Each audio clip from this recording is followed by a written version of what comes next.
হাওড়ার উলুবেড়িয়ায় ঈদের দিনই ঘটে গেল ভয়ঙ্কর ঘটনা। উলুবেড়িয়ার দক্ষিণ জগদীশপুরে সোমবার দুপুরে গঙ্গার বুকে আচমকায় উথাল পাথাল ঢেউ দেখা যায়। মাঝ নদীতে থাকা নৌকা ও লঞ্চের যাত্রীরা আতঙ্কিত হয়ে পড়েন তা দেখে, আর আতঙ্ক বাড়ে তার কিছু সময় পরেই, যখন আচমকায় পাক খেতে খেতে গঙ্গার বুকে উল্টে যায় যাত্রী সহ একটি স্পিড বোট। প্রাকৃতিক এই ঘটনাটি মূলত ভরা কোটাল ও অমাবস্যার প্রভাবে সৃষ্ট বানের কারণে ঘটেছে বলেই মনে করা হচ্ছে। গত কয়েকদিন ধরেই গঙ্গার ওই এলাকায় বারবার বান আসছে বলে জানিয়েছেন স্থানীয়রা, আর সেই সময় সেই বানের তোড়েই উল্টে যায় স্পিড বোটটি। বিপদের মুখে পড়ে 4 যুবক নিয়ে যাওয়া একটি স্পিড বোট। মাঝগঙ্গায় প্রবল ঢেউয়ে স্পিড বোটটি খেলনার মতো উল্টে যায় এবং ডুবে যায়। সৌভাগ্যবশত আশপাশে থাকা লঞ্চের সাহায্যে সেই 4 জন যাত্রীকে উদ্ধার করা সম্ভব হয়। এবার দেখুন সেই ভয়ঙ্কর মুহূর্ত। এই দেখ হরিশ, ওই দেখ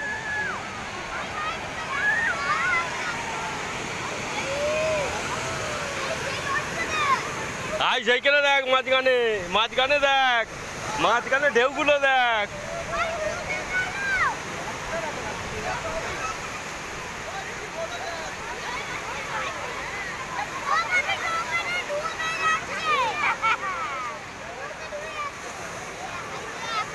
আই গেল, ডুবে গেল, যা ডুবে গেল, ফুটে গেছে তো।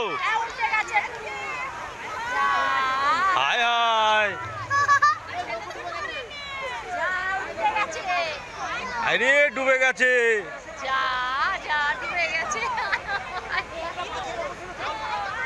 কেউ তো একজন ছিল, সে তাহলে কি হবে গো?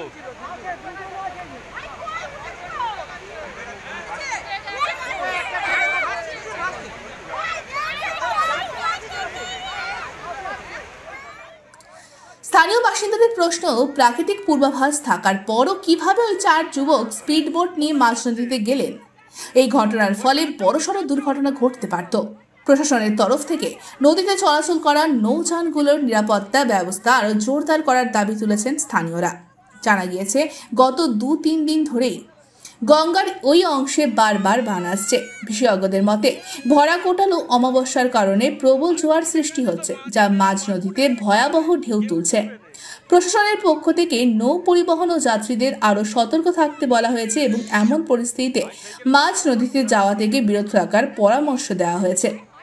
Bureau report, one India Bangla.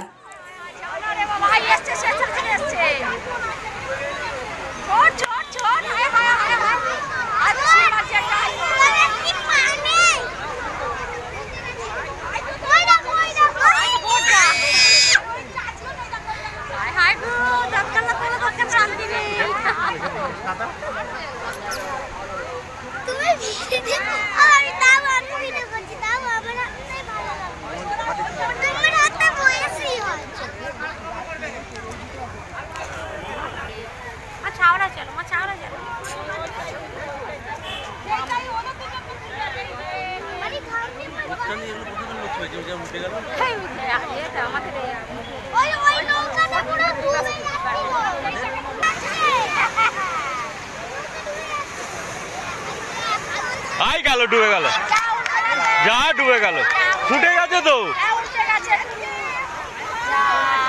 আয় আয়,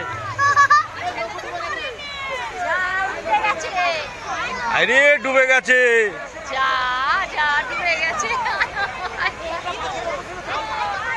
কেউ তো একজন ছিল, সে তাহলে কি হবে গো?